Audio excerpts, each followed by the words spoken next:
हमारे साथ अवधेश उपाध्याय जी बीजेपी प्रवक्ता हैं और साथ ही साथ और भी पैनल हमारे साथ बने हुए हैं। एक एक करके आप सभी को रूबरू कराएंगे, लेकिन पहली प्रतिक्रिया ले लेते हैं अवधेश उपाध्याय जी से।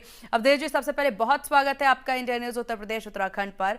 जिस तरीके से अवधेश जी यहाँ पर राहुल गांधी के द्वारा बयान दिया जाता है, राहुल गांधी ने बयान दे दिया सिखों को लेकर के, साथ ही साथ आप पर निशाना साधते भाजपा को लेकर के बोलते नजर आ रहे हैं कि बीजेपी अपनी मनमर्जी चलाती है। आखिरकार ऐसा क्या कुछ कर दिया आपने जिसकी वजह से अब राहुल गांधी को अमेरिका में जाकर ऐसी बातें कहनी पड़ रही है? देखिए सीमा जी, देश की सबसे पुरानी पार्टी कांग्रेस पार्टी के जो युवराज हैं राहुल गांधी जी, जो विदेशों में जाकर देश का अपमान करते हैं, ये बहुत ही दुर्भाग्य, बहुत ही शर्मनाक है।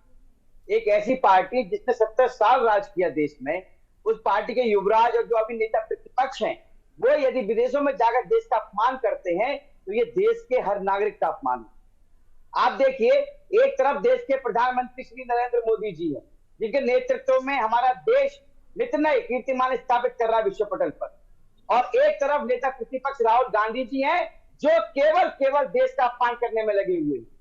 मैंने अपने होश में ऐसा नेता नहीं देखा जिसने अपने देश की बदनामी विदेशों में जाकर की है।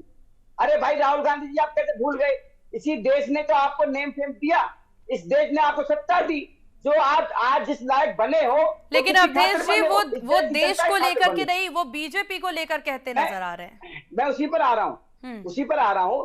राहुल गांधी जी देश में रहते हैं तो ये दलितों के मसीहा बनते हैं, ओबीसी के मसीहा बनते हैं, सिख समाज के मसीहा बनते हैं, आरक्षण की बात करते हैं। ये विदेशों में जाकर, यही राहुल गांधी विदेशों में जाकर दलित समाज के, ओबीसी समाज के आरक्षण खत्म करने की बात करते हैं। फिर कहते हैं कि बीजेपी बात कर रही है आरक्षण खत्म करने की। अरे भाई, अब तो सबने देख लिया कि आरक्षण की बात कौन करता है? राहुल गांधी जी। सिख समाज का अपमान कौन करता है? राहुल गांधी जी विदेशों में जाकर। लेकिन यही राहुल गांधी अगर देश में होते हैं, चुनाव कोई होता है हमारे देश में, तब इन्हें सब कुछ याद आ जाता है। ये दलितों के मसीहा बन जाते हैं, ओबीसी समाज के मसीहा बन जाते हैं, सिख समाज के मसीहा बन जाते हैं। लेकिन एक बात स्पष्ट हो चुकी है सीमा जी, राहुल गांधी जी वो लोग हैं, इनके लिए मैं आपको 2 लाइन सुनाना चाह रहा हूं। राहुल गांधी ऐसे हैं युवराज कांग्रेस के, मन से शुद्ध विदेशी है और चोला हिंदुस्तानी जी। इनका जो मन है वो विदेश में लगता है, देश से कोई मतलब नहीं है। इन्हें केवल देश की जनता को गुमराह करके अपनी राजनीतिक सत्ता पानी होती है, इसलिए चुनाव में इन्हें सब कुछ याद आता है। चुनाव के अलावा जब विदेश में जाते हैं तो उसी देश की बदनामी करते हैं, जो कि बहुत ही दुर्भाग्यपूर्ण है देश के लिए, हर देशवासी के लिए दुर्भाग्यपूर्ण है।